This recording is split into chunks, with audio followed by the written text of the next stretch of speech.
Paul from California. I have a question. When Moses angered God when he struck the rock 2 times, God did not allow him to enter the promised land.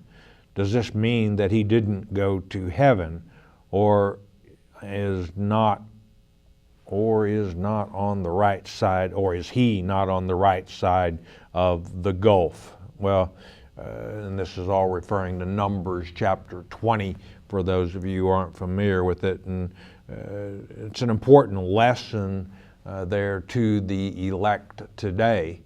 And what happened there? Well, God instructed, as you said, Moses to speak to the rock, to sanctify God in the sight of the people. And rather than speak to the rock and leave it at that, Moses said, "Hear ye rebels, must we bring water forth from this rock?" Moses and Aaron would have had a heck of a time bringing water forth from that rock without God's help. Then Moses took the rock and he struck it twice with his staff, as though he had to do that to bring water from the rock. God said, "Speak to the rock, and I will bring water from the rock." You see, there's a time in the future when God's elect, the Holy Spirit, will speak through them. So it's very important for God's election to understand that when God says speak, he means speak. Don't take off on your own agenda as Moses did, striking the rock twice. No, I'm sure Moses is on the right side of the gulf.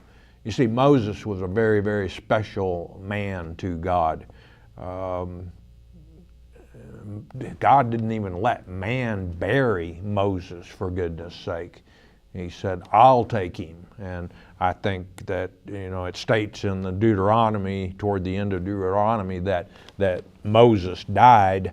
I think that God transfigured Moses and took him just as he transfigured Elijah.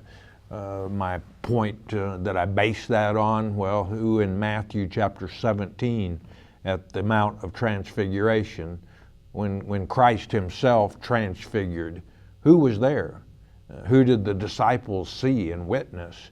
They saw Moses and Elijah in transfigured bodies. I think it'd be a pretty good educated guess to say that they will be the 2 witnesses as well, the lawgiver and the prophet.